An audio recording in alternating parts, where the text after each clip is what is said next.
30 मई को सुबह हमें सूचना मिली थी थाना रेलवे कॉलोनी में कि जो न्यू रेलवे कॉलोनी है वहाँ पे रेलवे क्वार्टर्स में एक शंभूलाल भील नामक जो वहाँ पर वर्कशॉप में काम करता था उसकी गला गोद के हत्या कर दी गई है। इस पर तुरंत SHO railway colony Pankaj ji IPS probationer और एसएचओ भीमगंज मंडी additional SP headquarter Sanjay ji और मैं तुरंत पहुँचे। हमने एफएसएल टीम मौके पर एमओबी और डॉग स्क्वाड को भी बुलाया। चूँकि ये बिल्कुल अज्ञात घटना थी लेकिन घटनास्थल का बारीकी निरीक्षण करके आसूचना संकलन कर और तकनीकी माध्यमों से हमने 48 घंटे के भीतर सभी जो 5 आरोपी गिरफ्तार कर और एक जो विधि से संघर्षरत बालक था उसको निरुद्धगी कर इस पूरे प्रकरण का खुलासा किया है। इसमें ये कितने टाइम से इनके आपसी संबंध चल रहे थे या प्लानिंग चल रही थी? इसमें जो मुख्य अभियुक्त हैं वो मृतक की पत्नी मंजू और उसका भाई मनीष है, जिन्होंने ये पिछले 1 माह से ये प्लानिंग कर रहे थे कि इसके पति को जो पति शंभूलाल को कैसे मारा जाए। जो मृतक की पत्नी है मंजू वो अपने पति से थोड़ी परेशान थी और उसका एक बाहर किसी के साथ रिलेशन भी था रेशू नाम से। वो इंदरगढ़ का है। उसने इंदरगढ़ मंडी से पहले कुछ दिनों पहले सल्फास की गोली भी मंगवाई कि उसको जहर देकर मारा जा सके, किंतु वो सफल नहीं हुई।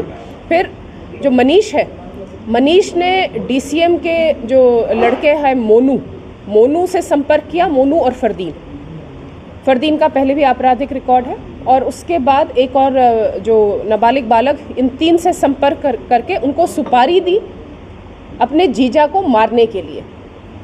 इसमें मंजू और मनीष दोनों का ये पूरा सोचा समझा प्लान था। ये 29 तारीख की रात को 2-2:30 बजे घर पर पहुंचते हैं तीनों जिनको सुपारी दी थी और मंजू गेट खोलती है। उसके बाद इनके द्वारा गला गोद के और शंभू की हत्या कर दी जाती है। ये कुछ दिनों पहले रेकी भी करके गए थे। 22 तारीख को मनीष के दोस्त बनकर मनीष ने इस घर में बुलाया था। जो साला है वो पूर्णतः अपने जीजा पर आश्रित था और उन्हीं के घर में रहता था। तो अपना दोस्त बनके उसने इन तीनों को बुलाया, मृतक को दिखाया कि हत्या इस व्यक्ति की करनी है। उस समय कुछ पैसे भी इन तीनों को दिए गए और 30 तारीख को सुबह उन्होंने इस जो वारदात को अंजाम दिया और फिर वहाँ से तुरंत फरार हो गए। तो ये बिल्कुल, क्योंकि आसपास हमें कहीं कोई इस तरह से बड़ा हमारे लिए एक चुनौती थी कि अज्ञात हत्या है और इसका कारण क्या रहा होगा।